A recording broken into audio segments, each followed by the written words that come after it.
துணையில இன்னைக்கான எபிசோடு என்னன்னு பார்க்கலாம். சேரன் போயிட்டு அவங்க அப்பா கிட்ட சொல்கிறாங்க, அப்பா இப்படி தான் எனக்கு குலதெய்வ கோயில் எங்கே இருக்குன்னு தெரிஞ்சிருச்சு அப்படின்னு சொல்லிட்டு சொல்கிறாங்க.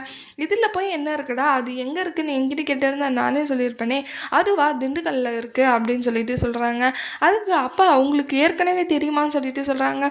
ஓ தெரியுமே, யாருக்காவது ஒரு குலதெய்வ கோயில் கூட தெரியாமல் இருக்குமா அப்படின்னு சொல்லிட்டு சொல்கிறாங்க. உடனே சோழனுக்கு கோவப்பட்டு இவரை அப்படின்னு சொல்லிட்டு அடிக்க போகிறாங்க. அப்போ நிலா சரி அமைதியாக இருங்க, ஏதோ சண்டை வேண்டான்ட்டு தானே இருக்க சொல்கிறேன் நான் அவங்கள அப்படின்னு சொல்கிறாங்க. அதுக்கப்புறம் பாண்டியன் சொல்கிறாங்க, ஏற்கனவே ஜோசியக்காரர்கிட்ட ஜாதகம் வேணும்னு சொல்லிட்டு இருந்தேன், அப்போ ஜாதகம் இல்லைன்னு சொல்லிட்டு இப்போ அடுத்து கொஞ்ச நேரம் கழித்து எடுத்துன்னு வந்து கொடுத்தீங்க. இப்போயும் அதே மாதிரி குலதெய்வ கோயில் எங்கே இருக்குன்னு கேட்டால் தெரிலன்னு சொன்னீங்க. கஷ்டப்பட்டு கண்டுபிடிச்சா இப்போ குலதெய்வ கோயில் இங்கே தான் இருக்குன்னு சொல்லிட்டு ஈஸியாக சொல்கிறீங்க. நீங்கள் என்ன தான் நினச்சிட்டு இருக்கீங்க உங்கள் மனசுலன்னு சொல்லிட்டு பாண்டியன் அவங்க அப்பாவை திட்டிகிட்டு இருக்காங்க. அப்போ சரி விடுங்க பரவாயில்ல ஏதோ நடந்துச்சு அப்படின்னு சொல்லிட்டு நிலா சொல்கிறாங்க. அதுக்கப்புறம் சோழன் கோவப்பட்டு இல்லைங்க இவரெல்லாம் கூட்டிகிட்டே போகக்கூடாது, நம்ம மட்டும் போயிட்டு போகலான்னு சொல்லிட்டு சொல்கிறாங்க. அதுக்கு நடேசன் சொல்கிறாங்க, நீ என்னடா நீ கூட்டிகிட்டு போனால் தான் என்னால் வர முடியுமா, இருக்கவே இருக்க கவர்மெண்ட் பஸ் நான் அதில் வரேன் போங்கடா நீங்கள்லாம் அப்படின்னு சொல்லிட்டு சொல்கிறாங்க. அப்படியே வாங்க நீங்கள் கூட எல்லாம் வந்துடாதீங்கன்னு சொல்லிட்டு சொல்கிறாங்க. சேரன் அண்ணா அதுக்கப்புறம் சொல்கிறாங்க, டே சோழா குடும்பத்தோட தாண்டா எல்லாரும் போகணும் அப்படின்னு சொல்லிட்டு சொல்கிறாங்க. சரி விடுங்க பரவாயில்ல அவங்களும் வரட்டும் அப்படின்னு சொல்லிட்டு நிலாவும் சொல்கிறாங்க. அப்போ சந்தா வராங்க. சந்தா வந்ததும் சோழன் பார்த்துட்டு சந்தாவை மறந்துட்டோமே, இவங்களை என்ன பண்ணுறது, இங்கேயே தனியாக விட்டுட்டு நம்மளாம் குலதெய்வ கோயிலுக்கு போயிடுவோம்ல அப்படின்னு சொல்கிறாங்க. அதுக்கு சேரன் என்ன சொல்கிறாங்க, இவங்க மாமா எப்போ வந்தாலுமே கூட்டிகிட்டு போயிடுவான் அவளை, அதனால நம்ம கூடயே கூட்டிகிட்டு போயிடலாமா அப்படின்னு சொல்லிட்டு சொல்கிறாங்க. என்ன பண்ணிடலாம் உனக்கு ஓகேவான்னு சொல்கிறாங்க. சரிதாண்ணா ஓகே, சந்தாவும் கோயிலுக்கு வரட்டும்னு சொல்லிட்டு கூட்டிகிட்டு போகிறாங்க. வானதிக்கிட்ட பாண்டியன் பேசிகிட்டு இருக்காங்க. அப்போ பாண்டியன் வானதிக்கிட்டே சொல்கிறாங்க, நாளைக்கா குலதெய்வ கோயிலுக்கு போகிறோம் நாங்கள்லான்னு சொல்லிட்டு. அப்போ வானதியும் நானும் வரேனே பாண்டியா ப்ளீஸ் நானும் வரேன்னு சொல்லிட்டு கேட்குறாங்க.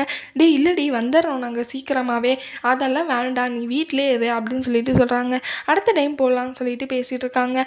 அதுக்கப்புறம் அடுத்த வருஷத்தில் நம்ம கல்யாணம் ஆகிட்டு நம்ம ஜோடியாக தான் போகணும் குலதெய்வ கோயிலுக்கு சரியா அப்படின்னு சொல்லிட்டு சொல்கிறாங்க.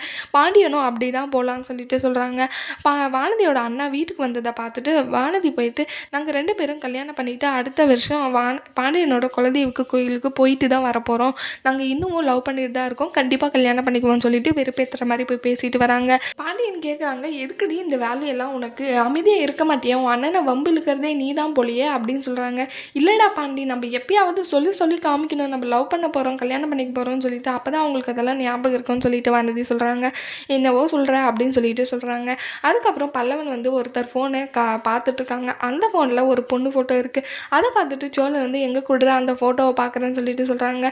அதெல்லாம் தரமாட்டேன், உன்னை நினச்சாலே எனக்கு பயமாக இருக்குது, நீ அந்த பொண்ணை இது கரெக்ட் பண்ணிட்டீனா அப்படின்னு சொல்கிறாங்க. என்னடா என்னை இப்படியாட்டா நினச்சிட்டு இருக்க உன் மனசுலன்னு சொல்லிட்டு சொல்கிறாங்க. ஆமாம் பாண்டிய அண்ணாவை கூட நம்பிடுவேன், ஆனால் உன்னை நம்ப மாட்டேன்னு சொல்கிறாங்க. சரி என்னவோ சொல்லு அப்படின்னு சொல்லிட்டு பஸ் ஸ்டாண்டில் அந்த பொண்ணு பல்லவனை சைட் எடுக்கிற விஷயம் நிலாவுக்கும் தெரியும். அப்போ சேரன் அண்ணாக்கிட்டையும் சொல்கிறாங்க.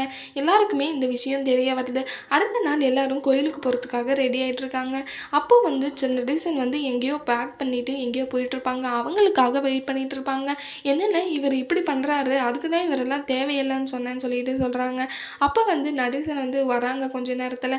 என்னடா ஒரு குலதெய்வ கோயிலுக்கு போகிறோம், காருக்கு பூஜை பண்ணணும், டிஸ்டி போடணும், நல்லா உனக்கு அறிவே இல்லையா, இத்தனை வருஷமாக என்ன டிரைவராக இருந்த நீன்னு சொல்லிட்டு திட்டுறாங்க. அப்போ காருக்கு பூஜை போட்டுட்டு நல்லபடியாக எல்லாரும் கிளம்பி போகிறாங்க. அடுத்து என்ன நடக்க போகுதுன்னு சொல்லிட்டு வரப்போகிற எபிசோடில் பார்க்கலாம். இந்த வீடியோ பிடிச்சிருந்தா லைக் பண்ணுங்கள். பாய்.